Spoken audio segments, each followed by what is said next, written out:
The mahogany doors of the High Court swung open, revealing a battleground where blood was pitted against gold. Arthur Harrison, the founder of Harrison Tech, was dead. He left behind a global empire worth billions and a family torn apart by greed. At the center of the storm was Lucas Harrison, Arthur's only son from his first marriage, and Isabella, Arthur's second wife of only 3 years. Today, the Harrison inheritance wasn't just about money, it was a trial that would question the very definition of family. The conflict began the moment Arthur's heart stopped. Isabella presented a new will, signed only a week before his death.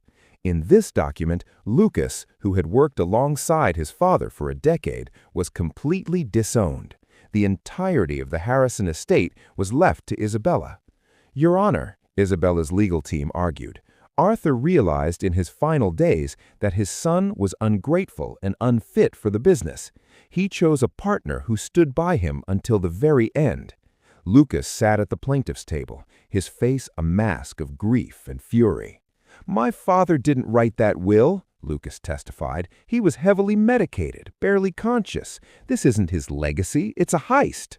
The trial took a dark turn when Isabella's lawyers dropped a biological bombshell. They presented a private DNA report claiming that Lucas was not Arthur's biological son. "If there is no blood relation," the defense shouted, "there is no claim to the throne. Lucas is a stranger in this house."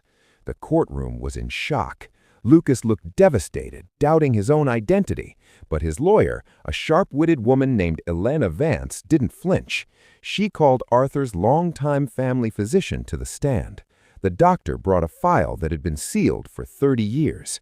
"Dr. Miller," Elena began, "is it true that Arthur Harrison was sterile following a childhood illness?" The doctor nodded.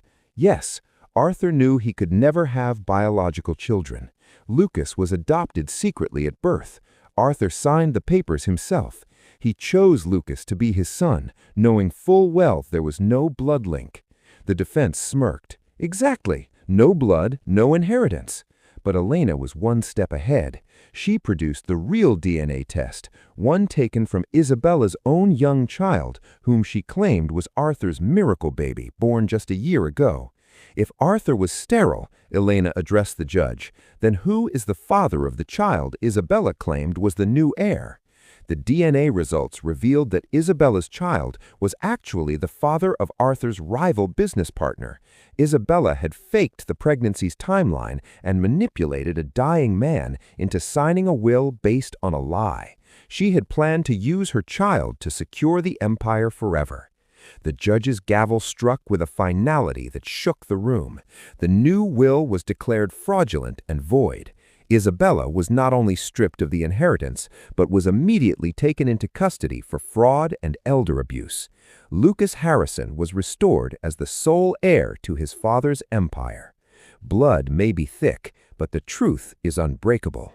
Arthur Harrison didn't leave his empire to a DNA strand. He left it to the son he chose and loved. Does biology define a family, or is it the bond we build? Let us know your thoughts in the comments. This is Justice Journals. Subscribe for more daily courtroom battles and family secrets. The court is adjourned.